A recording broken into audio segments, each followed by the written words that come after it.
What's up, everyone? It's Chicks in the Office with Rianne Fran giving you that Friday energy on a Friday. Fran, Happy Friday. we got an official update, okay? I think this is what everybody's been waiting for. I think we need to just start off the episode by saying you signed the lease. I was like, I don't even know what you're talking about. Yes, lease has been signed. It's done. Woo! We did it. I was a little nervous about being too excited, but we are signed, sealed, and delivered. Doing Let's it. Go. Very How exciting. do you feel? I feel good. My next obstacle is moving because my roommate that I live with now is moving all of her stuff home. And like I told you guys know, like everything in the apartment that I live in right now is her stuff. So she has the moving company coming for all of her stuff a couple days earlier than like the end of April. So I'm like, oh, so you gotta take like my bed, huh? Like, 'cause it's everything, literally everything is hers. And so there's gonna be like 5 days at the end of the month that I just don't have any belongings. Like I guess I'll just be like sleeping on my floor. Hey, grab an air mattress. Yep, that's really gonna be it. Or else I guess Sometimes I an gotta air just mattress commute. is fun. Reminds me of like a sleepover. I'm gonna need an air mattress for the new apartment too, so might as well hop on that. I don't own one, so Yeah. I'm gonna have to get one. Yeah, start buying yourself some furniture, Fran. It's time. It's time to grow up, okay? I'm hoping to go maybe sit on some couches this weekend. Very exciting. See Seems like a see how thrill. see how they feel. Test them out. Yeah, I can't imagine. I feel like did you test your couch before you bought it? You just bought it. No, I tested it. Oh, you tested it? Okay. I'm having a hard time wrapping my mind. Like, I'm like, oh, I really need to do this now because it's going to take forever to show up. Some couches, it takes months for them to show up. But, yeah, I just can't imagine buying a couch and having never sat on it and ordering it. And, like, what if it's terrible? Then you got to return the couch, get a new couch. I feel like sitting on it is a must. Yeah, you got to sit on it. Honestly, the first couch that I sat on, I bought. Like, Yeah. well, Well, it's just it didn't take long. It's just to confirm that it's not awful. Yes. And if you get it from a nice place, it's never going to be awful. The only time the couch is awful is if you get it from like Wayfair. Right. Which everything you get from Wayfair it's cheap, so it works, but it's also very shitty quality. Right. So if you get a couch from there, you're not going to like it. But if you get a couch from any nice place that sells nice couches, you're going to be fine. Yeah, I'm excited. I'm ready to furnish and plan and do all of those things. So moving on up. Getting that nice aesthetic for that apartment. That's exciting. Wait until we have you see an my exciting, bathroom, people. we have exciting news for our listeners who will finally be able to participate in our show. Yes. This is going to be the first time that we are having guests on the show that are listeners of the podcast, and it's all going to be for trivia. Yep. We are going to put up something on our Instagram that you can go see on Chicks in the Office. It will be on a story highlight just in case you miss it, but we're going to post all the rules on how you can enter. We are going to play trivia on Tuesdays. It will come out on Wednesdays, but you need to be available on Tuesday to record at any time. We'll figure out a time that works best for Fran and I and the people participating. You can, go solo and choose a friend to join with you. So you have a little team going against Fran and I. But always You have two to be people. 18. Yeah, always two people. And you have to be 18 or older. So those are and you have to be subscribed to our YouTube channel, and there's going to be a form that you will fill all of this out, and that's how we will pick the people that we will play against. So when you click that form that's on our Instagram on Chicks in the Office, you got to answer all these questions. Not all these questions. There's like 3 questions. Got to answer that, submit the form, and then we will be picking people each Tuesday to play against us in trivia. We are very excited about this. It's called Beat Rhea and Fran. I think it's going to be a really fun segment to get everybody involved. We see that you guys are enjoying it, so this is going to be a lot of fun. Yeah. I do want to say also, if you ever catch the Dozens where we do, sports trivia and pop culture trivia and everything, Jeff D. Lowe's show, me, PFT and Brandon played my old team yesterday. It came out today, so by the time this is out, it's already been out. We played Nate, Trent, and Kelly, their newest addition. Obviously, we love Kelly, so would never say a bad thing about Kelly. But we smoked them. Destroyed. Oh, did you really? Yeah. I was going to text both of you to find out who won. Because I feel like... I no spoilers, so if you want to watch, you haven't watched. But we won before, like, we had multiple rounds left when we won because we were up by that many points. Damn, you know what? I'm proud of you guys. Yeah. I'm proud of you guys. Listen, I love Kelly and, Trent, but I'm pulling for you.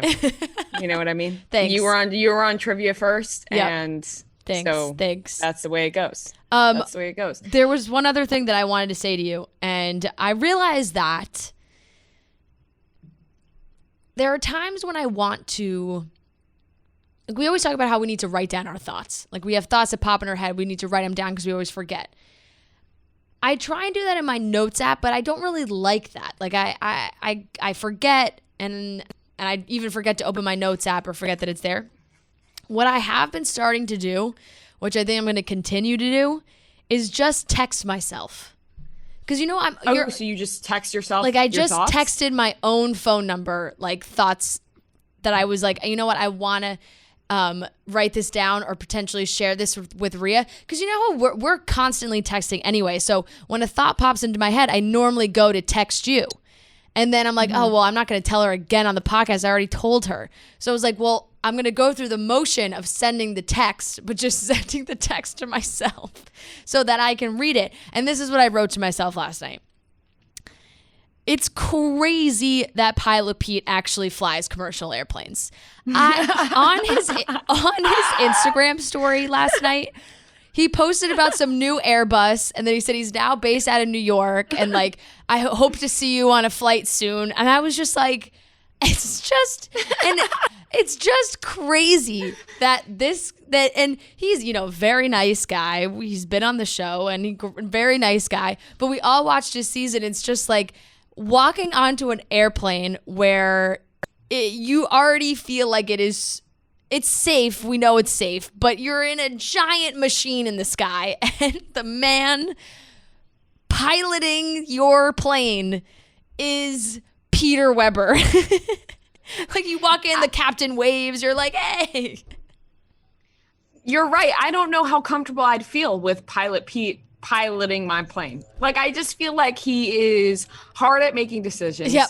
He jumped from girl to girl. What if he's in the sky? He doesn't know if he should go left. He doesn't know if he should go right. All of a sudden the plane crashes. Now, I'm not discrediting Pilot Pete. Now there's a plane going over here, and that's going to make a lot of noise. Perfect timing. It's Pilot Pete. Perfect timing. Pilot Pete's right above me. It also reminds me of It also reminds me of that line from Friends with Benefits with Justin Timberlake, where, he gets shit on the plane for talking about the plane that was landed in the Hudson, and he was like, well, planes mostly fly themselves these days anyway, and everybody's like, so it's true. Planes do really mostly fly themselves. There's all the technology and whatnot, but it's just, you can't blame and it's funny because he was obviously the plane, because that's like a Tesla. If you crash your Tesla, it's not going to be like, well, Teslas drive themselves. Right, it's the Tesla's fault. You are going to get in trouble for crashing your Tesla. Right, and it's and of course he was a pilot before he was the Bachelor, but now that he was the Bachelor and going back to being a pilot, it's like, now he's just the Bachelor flying people around. I was watching his Instagram stories, and I was like, damn, he's going to go back to flying planes. And do people stop him and ask him for a picture? They Pete must. Is your pilot, what's the protocol on being able to take a picture with him? I don't know what the protocol is, but I'm sure people ask him. Think about like when you're getting off a flight and the captain kind of comes out the cockpit, and sometimes he'll wave at everybody as they're departing the plane. I feel like that would be the time when everyone would be like, oh my God, that was Pilot Pete the whole time.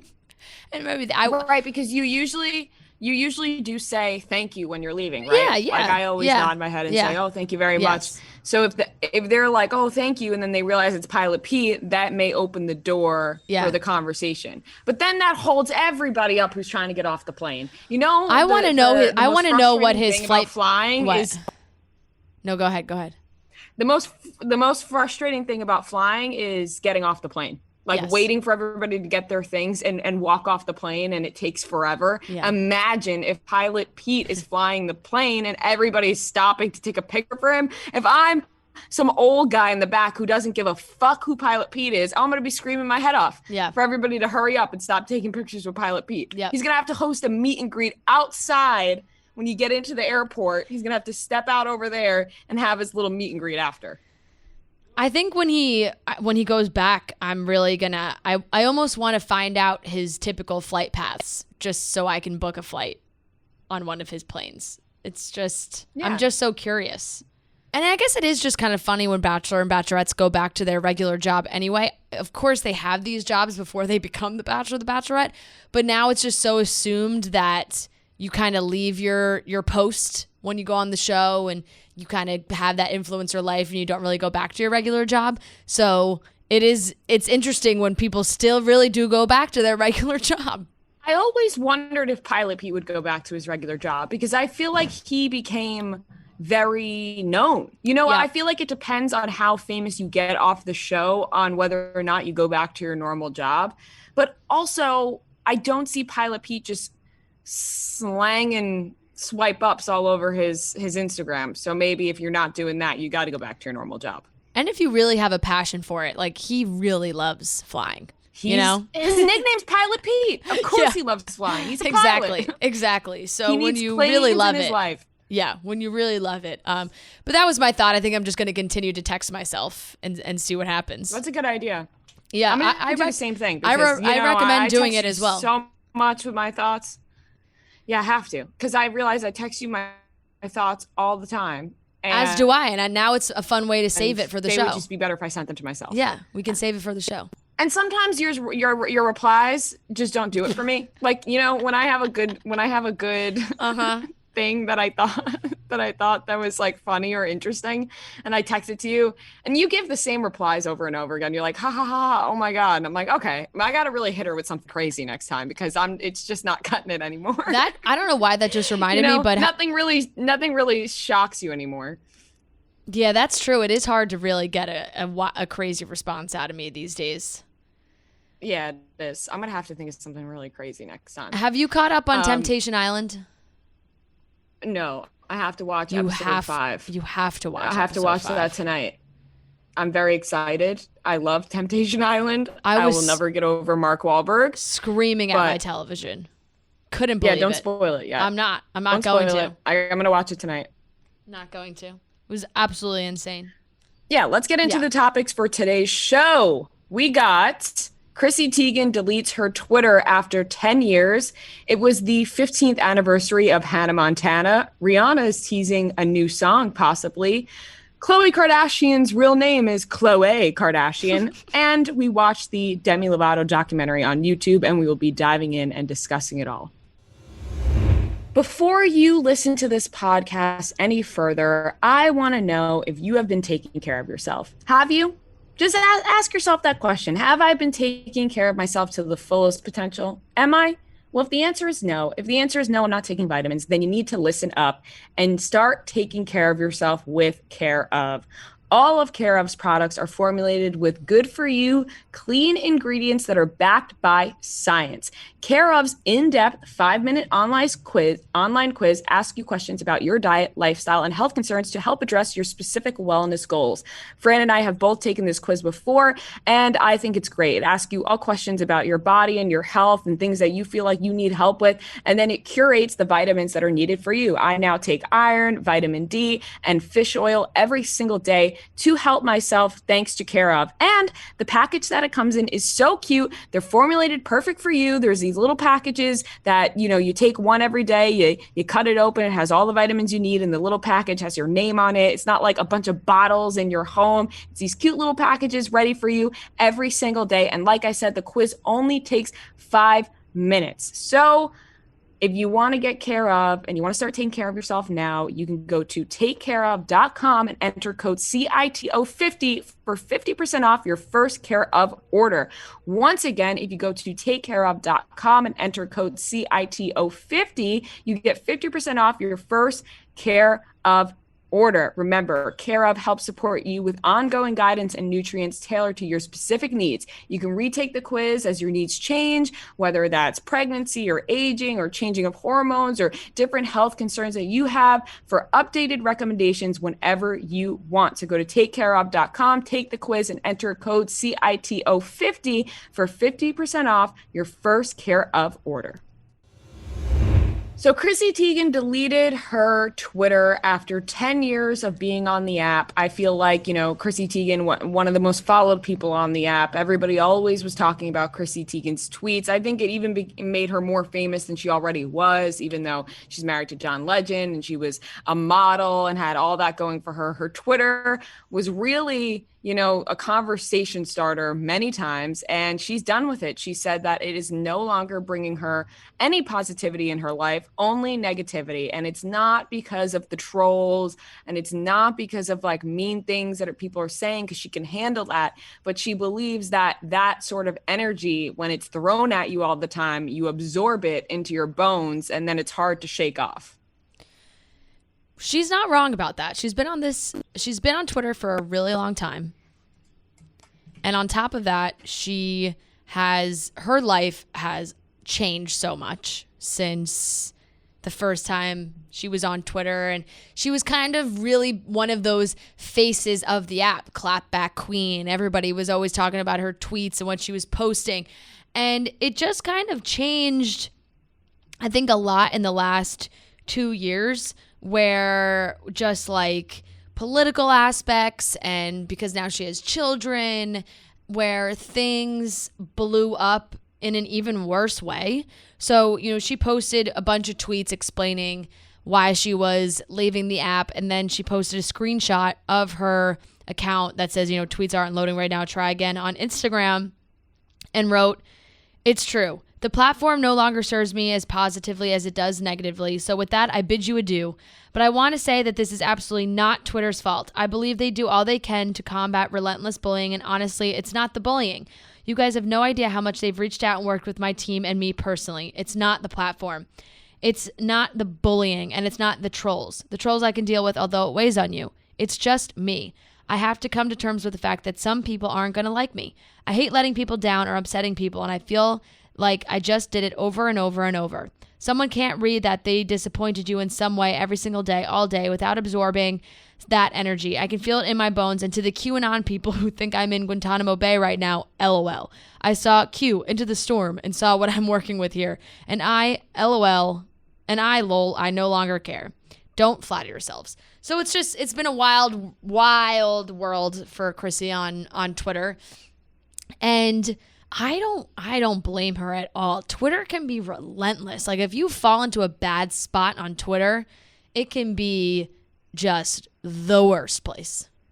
Yeah, I would say Twitter and the TikTok comment section are by far the worst forms of social media in terms of people really just saying whatever they want and being as mean as possible. Like Twitter, oh my God, the things that people say on Twitter, to including us, I can't even imagine to someone like her as well. But I also think, you know what, she doesn't need Twitter, right? Like she has so much going for her that she absolutely does not need Twitter in her life just to bring her down. Like, it's just adding something in her life that's just causing major negativity, when if you took Twitter out, everything would be positive. Probably not everything, of course, everyone has their problems, but for the most part, life would be all right?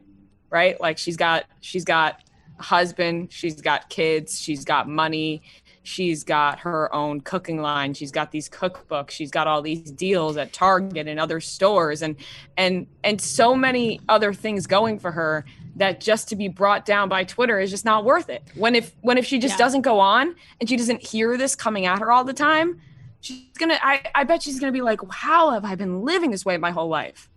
Yeah, I have a feeling it'll make her a lot happier. Chrissy's got she's coming out with this clean cleaning products with Kris Jenner. She, her Safely stuff that we've been seeing everywhere. And it's hard when you are so used to something, and she's so used to Twitter and being on the app and talking with people and having that community. But now will just be healthier for her to quit, to give it all up. Felt like it was almost like an addiction for her. Like, she loved Twitter so much, but it was bringing her so much negativity too, where it was like, I just can't do it anymore. So it makes sense. We'll miss her on Twitter. She is fantastic on Twitter.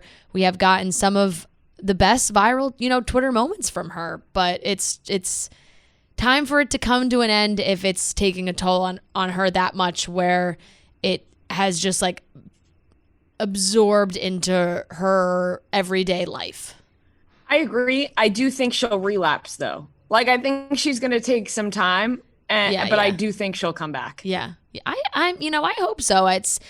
Maybe she takes the time she needs away from it, see how she feels. But it's hard, right? Because if she does come back, like, it's not going to be any better. No, it's not. But I feel like when people take a break and then they feel so much better, they're like, okay, well, I can go back on now because I feel so much better. I'm not going to let this bother me anymore. And then as soon as you go back on, something bothers you. Right. Yep. So it's just an endless cycle. But I think she's going to be better off. Like you said, we'll miss her. So many great moments. But if that's not going to make her happy, then why stay on when you don't need to? Like, me and you, we got to be on there. Yeah. Like, we have to be on Twitter. There's no option for us to quit Twitter. But if you can, I'd say do it. This week was the 15th anniversary of Hannah Montana. It's been 15 years since it was released. I immediately went to go watch on Disney Plus after it was being posted about everywhere. Hannah Montana has an official Twitter page now and an official Instagram verified. Miley Cyrus was celebrating in a big way. She was sending people floral arrangements of big Hannah Montana with the colors. She was writing people letters. She wrote herself a letter to Hannah Montana as Miley Cyrus. The whole thing was very, very emotional. Yeah. And I have a feeling Hannah Montana is coming back in some way because of the verified Instagram, and somebody's been posting from the Twitter as well. What is coming? What is happening with Hannah Montana? I need to know. Either way, the 15th anniversary did not let us down. Miley Cyrus gave us all of it. Yeah. The letter made me tear up. I'm not going to lie. And I don't know. I don't really know if there's anything like more coming. I think that they reactivated the Instagram and the Twitter solely for the anniversary and like posting all the like tweets and Instagrams just like about the flowers that were being sent, and the same thing on Twitter, like it was going back and forth. But it's just, one, I can't believe it's been 15 years. It's such a long time. But the whole, I'm not going to read the whole letter because it's long, but if you didn't read it, you should check it out because it's really quite sentimental. You see the love that Miley had for that time, and I think that everybody always kind of assumed, well, she made it pretty clear after Hannah Montana was over that she like really did not want to be Hannah Montana anymore. And because of that, it seemed like she maybe hated all of the Hannah Montana stuff and hated that time and hated talking about it. But now that, we're 15 years removed from the start of it, she's looking back and remembering and loving that time and that character and that show, which is awesome to see because we all love that time and show and everything so much, and seeing other celebrities react to it too was great. I feel like she has come a long way with accepting and acknowledging how big Hannah Montana was and how big of an impact it had on not only her life, but on so many people's lives.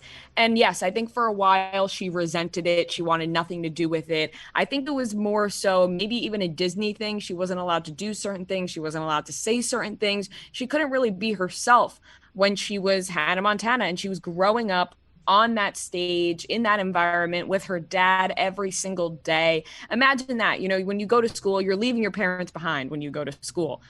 When you're working with your dad every single day in a time where you would be going to school. It's like you never get a break from your parents. You're not really being allowed to grow up and grow into who you want to be. So I feel like she took that time. She went through a lot. We've seen so many different stages of Miley Cyrus.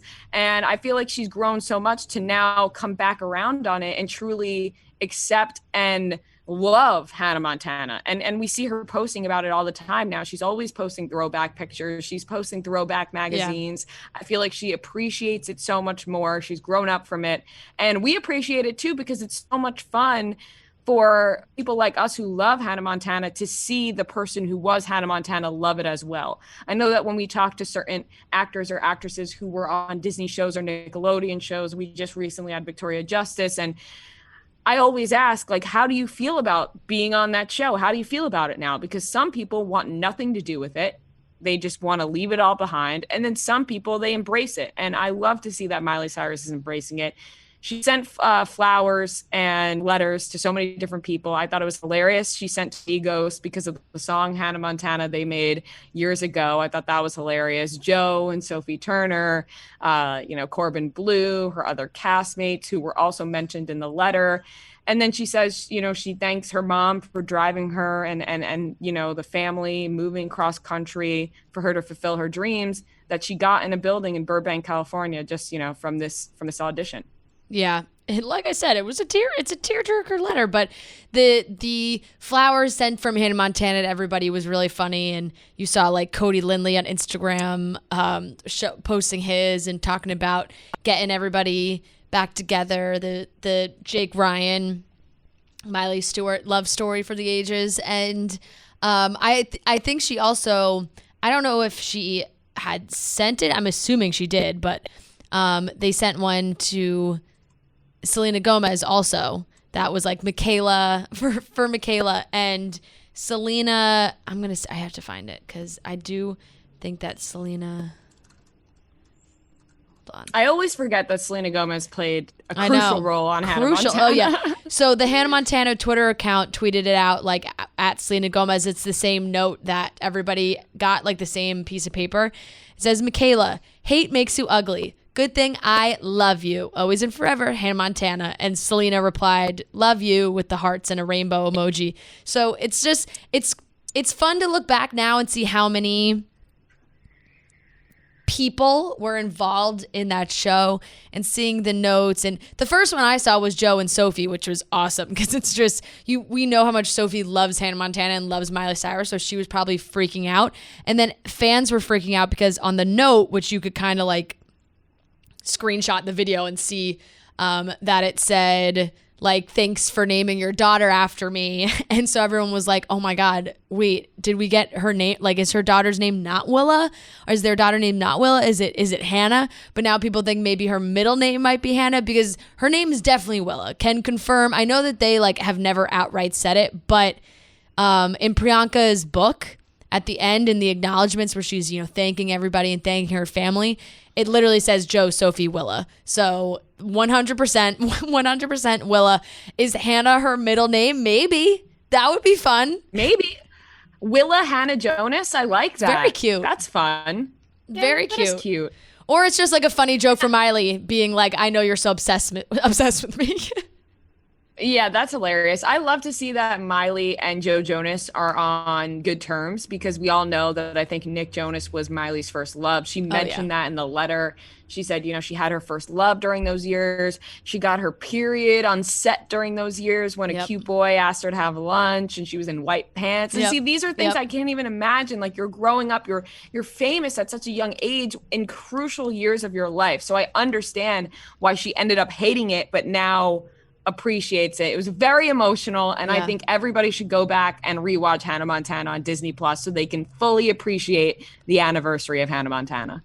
I started singing that last song from the last episode again when she was writing the lyrics in the letter too, and just I still cry watching that episode. It's ridiculous. So sometimes you're like, all right, figure it out. Stop. Why is this making you so emotional? But it did. Everybody get excited, but not too excited, just in case this isn't happening. But Rihanna said that she may be giving everybody one song and one song only to celebrate the fact that her album has been on the Billboard Top 200 for 5 straight years. Rihanna, give us the one song. That's it. We don't even need an album. Give us one song and we're happy. Please. All right. So Rihanna, her last album, Anti, came out in 2016, 5 years ago. She was celebrating that milestone. She posted a whole mashup video on Instagram, and there was one comment that said that Rihanna should celebrate this milestone by releasing a song. And Rihanna replied and said, "I think I should," along with a soon emoji. So here's hoping that this actually happens and it's not just I don't know. We've talked about this so much that you kind of think this isn't gonna happen. But she normally is the one making the jokes, replying to people who are release an album, and she's like, no. Normally she's like, nah, I'm good, and fights back. This is the first time that she's been like, you know what? I'm just one. She was like, I think I should, and then wrote just one though, LOL. All right, good, great. Just give us the one. I don't even know how people still have the balls to comment that on Rihanna's stuff after she literally got so mad at the last person who commented something like that. I've always been like, you know what? Fine, Rihanna, you don't want to give us anything. That's your right, queen. I'm not going to step on your toes, because she was not happy that people kept asking her. But now this person took a shot in the dark and Rihanna ends up commenting back to her. Imagine being the person, because there's tons of people commenting the same thing, but imagine being the one that she replies to. She's like, you know what? This is the comment I'm gonna reply to. That's the chosen one. And I may release one song, and one song is fine. Summer's coming up. The vibes are good. The world, it seems like it's getting a little bit better slowly and slowly. We need a Rihanna hit. Multiple summers in a row, we had Rihanna jams. We need one this summer. It would be a gift. And, it truly, and we joke, you don't want to be that person who is commenting again and getting roasted by Rihanna, but also it would be an honor to be roasted by Rihanna. It just would be an absolute pleasure. And it worked out very well for this person, because it's the person who replies being like, celebrate by releasing a song. Rihanna could have gone with, fuck you, no, never. But this was a winning comment where it's like, you know what? You might get the best response ever by saying, I just might do it. Being roasted by Rihanna would be a pleasure, but at the same time, I would rather not. If I had to live with the fact that Rihanna didn't like me, it would be way worse than living with the fact that Justin Bieber was mad at me. That sat with me for a while. Rihanna would hurt me so much more. That would really take a toll on my life if I thought Rihanna didn't like me. That's fair. That is fair. But it's less of her not liking you and more of just her just clapping back at you so hard, where she doesn't. Right, but that's the thing. Even clapping back at me, I would be like, "Oh no, Rihanna!" I don't want to hurt the queen. Right. No, I understand that. So, let's see what happens. She clearly, I just feel like she is sitting on a bunch of songs. She could just pick one and say, you know what, let's just put this one out. I feel like she has them sitting somewhere. Right, but if you're going to put out one, it's got to be the best one. Because if you don't plan on releasing the others and you're only putting out one, if you put out one that's not the greatest, people are going to be like, oh, that's the song Rihanna put. Nobody's really going to say that about Rihanna. But on the inside, in their heads, they'll be thinking it. We are midway through some March Madness, the tournament. You guys know that we're watching the games. We're having fun. Keep the positive vibes going with every hoodie and tee you'll need this month while watching all the games. Go to store.barcellosports.com to shop all the various sayings to help you stay calm, think sharp, and don't panic. celebrity names, you know, we're always joking about pronunciation. We're just talking about Rihanna.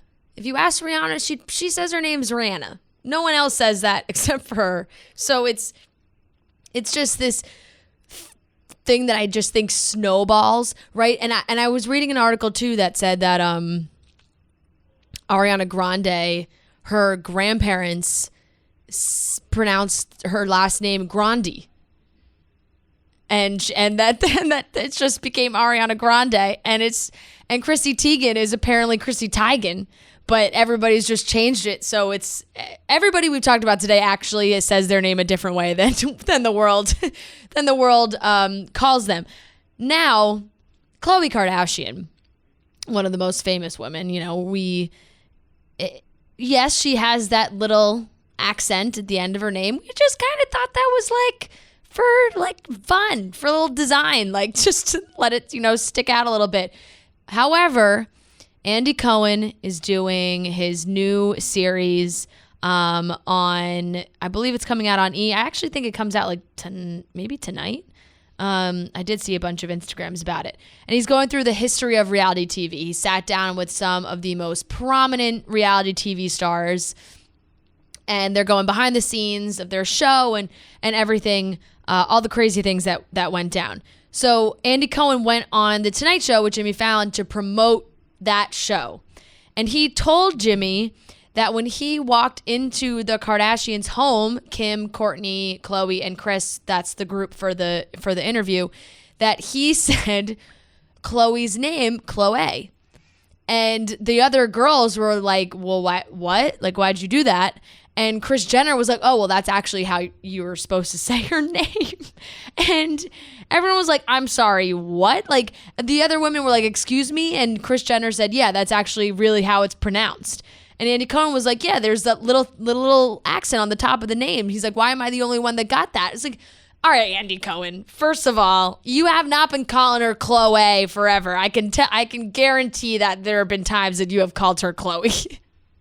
But her name's Khloé. I think Andy Cohen was just doing a fun, hey, Khloé Kardashian. Like, he was having a little fun with it. And then Kris was like, yeah, that's right. There's no way that anybody's going to call her Khloé Kardashian, because starting from the beginning of time on Keeping Up with the Kardashians, they called her Khloé. Nobody on the show called her Khloé. They only called her Khloé. Why would everybody change to Khloé now? Like, yes, Kris, we understand that maybe that's the correct pronunciation. Like, my last name, we say Chifo, but the correct pronunciation is Chufo. So I feel like that's what they mean here. Like, the correct I can't even speak. The correct pronunciation of her name would be Khloé, but they all say Khloé. Yeah, right. I would love for Kris Jenner to tell me when in her life she has ever called her Khloé. I don't think she ever has. I think that she wanted to throw that accent on the E, make it look fancy, and then just called her Khloé forever. Because I feel like even in like their home videos from when they're children, it was Khloé all the time. You're right. I'm thinking back of the home videos that they play on the show where it's Robert Kardashian Sr. filming, and they're like on the beach, and he's like, oh, Khloé over here. Like, never heard them call her Khloé. So there's just no shot. But this opened up a funny discussion this week on whether or not we should all be calling her Khloé Kardashian. Yeah, it's always funny when you've been calling somebody by a certain name, and then years later, when they're like super famous, like Khloé Kardashian, then years later, you find out that's not the way you say it. It's the same thing, like you said, with Rihanna. Right. When everyone found out Ariana Grande. Yeah, there's no way I'm calling Ariana Grande like that. That doesn't flow like Ariana Grande does. Yeah. Yep. It is. So it is funny though. It's just like if you just go long enough and just kind of let it fly, it just becomes too late. You know, and I think it's similar too, because Chrissy Teigen has talked about that before, where they're like, oh, it's Teigen, but it's just too far gone. She accepts that. Everybody accepts it. She doesn't call herself Chrissy Teigen now. She calls herself Chrissy Teigen, because that's just how it's evolved. I bet Khloé Kardashian wishes it was Khloé. Khloé. That's just people. Yeah. To be like, oh, no, it's Khloé. When it's very clearly spelled Chloe. No, excuse me, it's Khloé. That would be a headache and a half, though, to correct everybody you come by. The only time that name is really ever that fun is like when you're going out or you're in the club, your friends are walking up to you, and they're like, "Hey, Khloé, let's go!" Yeah, you know, it's Chloe's birthday. You know. Yep. It's the only time. Otherwise, it's Khloé. It just sounds so funny. Demi Lovato released episode 1 and 2 of her Dancing with the Devil documentary this week. We watched both episodes. Before we get into talking about it, we're going to put a trigger warning here on this. There's a trigger warning on the episodes before you watch them. We're going to put it here as well, talking about overdose and sexual assault. There are, she really dove headfirst into discussing all of this. So putting a big fat trigger warning on this right here. So if you don't want to listen, you don't need to, but we are going to start recapping both of those episodes. Okay, Demi and her first 2 documentary episodes. We have been waiting for this. We've been excited to watch. And let me tell you, you finish episode 1 and 2, shambles. It's just like so intense but honest, and sharing her story and opening up and really like getting into the details, where you are happy that it seems like she is okay now, and still in utter disbelief that she is even alive. The whole thing was, first of all, just so emotional watching it. I feel like, you can really feel the pain and the emotion as to what Demi was going through, and her friends and her family and the people that were involved in her life who spoke about it. Because I feel like what I gathered from this documentary so far is that Demi Lovato was really, really good at hiding things from her family and friends that needed to be hid, like her drug addictions and relapsing and so many things that she was struggling with. She was able to get by and pretend like she wasn't struggling with them. And then to see the way that her friends and her family felt about that, was also raw watching it. Everything was so honest. And I think that's what I love about Demi Lovato, is that she is so open and honest, and she doesn't have to be, right? Like, she doesn't have to share these things about her life with us. It's a lot of deep things that a lot of people out there don't talk about, but she is so open and honest. And I bet that it helps a lot of people who have been through the same thing as her to see someone like Demi Lovato also going through the same thing. And just for us from a fan point of view to realize this person that we idolize and we are such a big fan of, what's going on behind closed doors. And now I think a lot of this documentary was centered around the fact that she had been 6 years sober leading up to the point where she overdosed in July of 2018. She celebrated 6 years of sobriety. They played a video of DJ Khaled just yelling over and over again, "Happy birthday, happy birthday." It was, first of all, very obnoxious from DJ Khaled. But I feel like you could see on Demi Lovato's face on the inside and at that piano when they were playing this, that she was just not okay. And I think that they said the rules that were placed and implied that she had to follow for 6 years made her miserable. Everybody around her had to watch what they ate. If they had drugs or alcohol around, they couldn't have that around her. Everything was so strict to the point that it made her miserable, to the point where she snapped and said, "I'm miserable. Why am I sober?" She said she was at a photo shoot one day and she just thought, why am I even sober anymore? And then she went home, picked up a bottle of red wine, and then within 30 minutes called her drug dealer and tried drugs that she had never even tried before. She tried heroin and she tried crack. And from that point on, she became dependent on them. And she tried meth, and it was just all downhill from there. She became dependent on it. After 6 years of being sober, she had relapsed, and it was, I think, 1 month after her 6-year anniversary. Then she was on tour and she was drinking, and everybody just knew about the drinking, but they didn't really know about the hard drugs that she was doing. So I think that's where everyone was so taken aback when she had overdosed that night. I think it was like July 24th, 2018. Her friend said that they had a nice night. They had a fun night at her house, and she had asked one of her friends to sleep over, was begging her friend to sleep over. And her friend was like, no, I can't. Left and thought, maybe I should have slept over. What's going to happen? Had this bad feeling. And then sure enough, woke up the next morning. Her assistant went to her house to wake her up for a doctor's appointment that Demi said they could not be late for. And she found her unconscious in her room. And she had overdosed on heroin that now she had realized was laced with fentanyl. Yeah. It was very, very serious and just a crazy turn of events. Yeah. She really also shared a lot about the actual drug experience, really getting into what exactly she was taking, and even like including pictures that she must have just taken herself, that she's like, well, I'm going to put this in there. They showed a picture. It was like Demi on crack for the first time. It was like up close, like selfie of her face that she must have taken herself, that she had put into the documentary. And it was also really interesting because they were filming a tour documentary before the overdose. So they had all this footage from 2018 that they just never used because it was, they scrapped the project after the overdose. So seeing her talk now, but also still having that footage from 2018 of the period like before the overdose, when you could just see in her face that she didn't look fully happy and didn't really look like, it just looked like she was forcing a lot of stuff.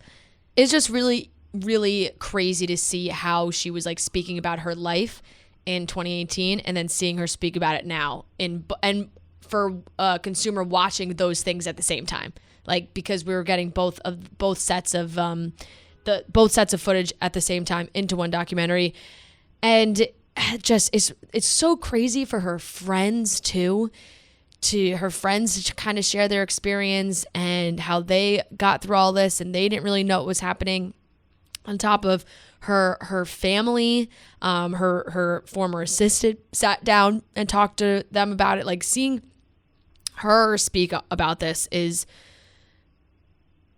like it's gut wrenching, because you hear her say like, I went downstairs and called 911, but like in secret because I didn't want to get in trouble.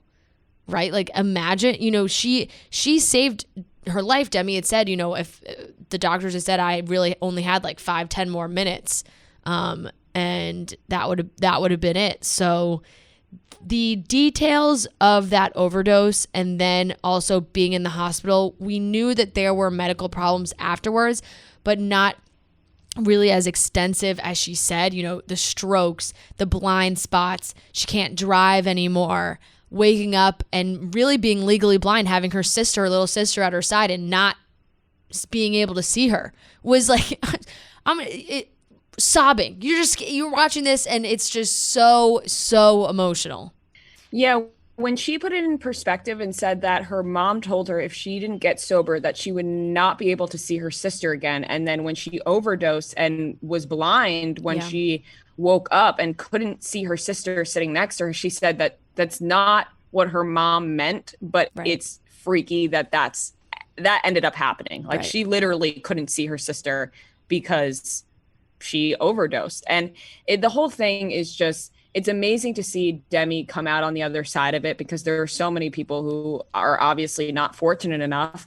And she was able to come out on the other side of it. And it seems like she said that she was in search of something that was missing from her life. And I think she thought she would get it from drugs, and she thought it would come from heroin or meth or crack. And it's a spiritual journey that she's been on for the last few months that was the missing puzzle piece to her life. So it seems like this spiritual journey that she has been on now is what's helping her get through, whatever she needs to get through, and also giving her that little piece of her life that she had felt was missing and why she turned to drugs.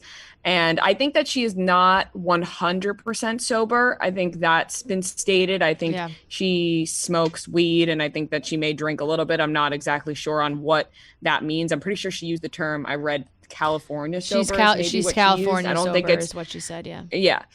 But it's amazing to see the turnaround that she's had, and the friends and the family who have stuck by her, and for her to be so open and honest in these documentaries is just, I want to say great, but the whole story is very sad, and it's very emotional, it's very raw, and it's very heartbreaking. But I think it's great for her to be so honest, because I feel like that may help her in the end, and also help other people. It definitely does. She does not hold back. She's showing us this footage. She's talking about her relationship, with her dad, and how losing him, and being able to work through some of these things, and body issues, and how like the sketches, this footage from 2018 of like the sketches of her wardrobe for her tour, and how the sketches are always these tall, super thin, like it looks beautiful in the sketch, but then you got to wear it on your own body, and if you're not comfortable with that, how that affected her. And like I said, did not really hold back at all. Felt like she didn't really hold back on any details. They went and shared everything with the world. We didn't know that night when she had overdosed and heard that drug dealer was over, that not only were the drugs supplied, but there was a sexual assault where she was basically, left for dead. Like it's details that you wouldn't expect her to share, but she is completely open and sharing this story. And like I said, when we talked about just the trailer for this documentary, I really hope it's a way for her to sit down, lay everything on the table, be like, here is exactly what happened. And then at the end, close the book and be like, now I move forward and away from that part of my life. Yeah, I'm very interested to see what the next 2 episodes are going to be. I feel like these first 2 episodes were so much, right? There were so many details included, and I feel like we're only going to get more. If you haven't watched it already, please do on YouTube. I really think that if you feel comfortable watching it, I think it's very insightful. I think there must be some things that we're missing. Both episodes were over 20 minutes, but I feel like we kind of covered the basis of it, and I feel like when you watch it, you really feel the emotion, and like you said, it was hard not to sob while watching the whole thing. You feel so terrible for her, you feel terrible for her family, even her stepdad, listening to him and him trying to find out if Demi's going to be getting that initial call that Demi overdosed. Is she going to be okay? Not knowing if she's going to make it. They told them the first 24 hours are going to be crucial. We don't know what's going to happen in the 24 hours. So that in itself is so scary. And we love Demi Lovato so much. And I'm so excited for this new era of Demi. I'm so excited for new music. And I really hope that she continues on this spiritual journey, even though it's going to be hard for her, and she's going to suffer, and she's going to have to go through things, and it's not going to be 100%. She's not going to just come through this and get over it overnight. It's going to take time, but I really am excited for what's to come with Demi Lovato. Yeah, the tears were definitely both sad and happy. Like sad, you're crying watching that she had these feelings and she was struggling that much and went through this time in her life, but you're also like crying happy that she's even alive to be able to tell this story right now and share it with all of us, and just thankful that like she is in this place now where we didn't lose her during all of these moments in her life, because it's just like it hits you. It really does. All right, that wraps up today's episode of Chicks in the Office. Just a reminder, if you want to play pop culture trivia with us, you can go fill out the form on our Chicks in the Office Instagram. It's just a few questions, and we will be picking people to play against us every single Tuesday for Beat, Rhea, and Fran. We hope you have a great weekend, and we'll talk to you on Monday.